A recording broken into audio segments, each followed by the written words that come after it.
Plusieurs éléments ont prévalu au choix de Biomax. D'abord le lieu, il y avait antérieurement une vieille centrale fuel sur le site du CEA qui chauffait l'ensemble de la presqu'île et qui était obsolète, et le fuel était évidemment obsolète.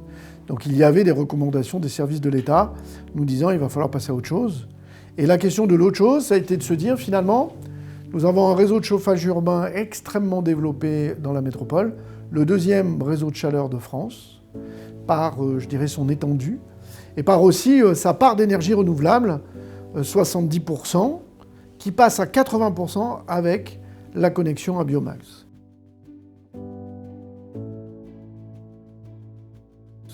Biomax est donc une forme de super-héros des temps modernes, qui est tout simplement, il brûle du bois qui est local, qui vient à moins de 80 km d'ici. Ce n'est pas des coupes franches et des coupes blanches de la forêt, ce n'est pas des beaux arbres que l'on coupe, ce sont des morceaux que l'on va chercher qui correspondent à, je dirais, à l'usure de la forêt elle-même, qu'on récupère et qu'on va chauffer. C'est la capacité de chauffer aujourd'hui le réseau de chauffage urbain, 90 000 logements sur le territoire métropolitain. C'est 80% d'énergie renouvelable, ça veut dire que c'est de la chaleur propre.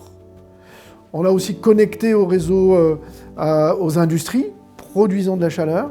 Donc vous voyez qu'on est dans un maillage avec une énergie qui est vertueuse, qui est propre, et on utilise pour cela la ressource locale. On crée des emplois localement, on stabilise le prix de l'énergie pour toutes celles et ceux qui seront raccordés. Voilà l'enjeu qui est posé, c'est ça la transition écologique et énergétique. C'est des objets technologiques et qui sont au service de nos politiques publiques.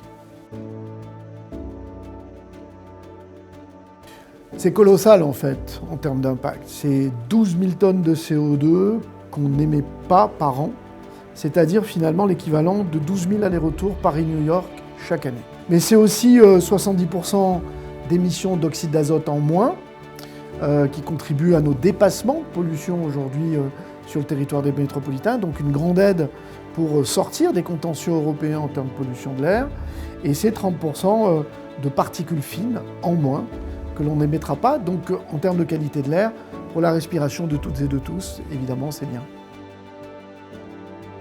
Il nous faut nous appuyer sur la technologie et les nouvelles techniques qui sont disponibles aujourd'hui pour permettre tout simplement de moins consommer de carbone, mais malgré tout de produire une énergie qui soit beaucoup plus vertueuse, de moins consommer.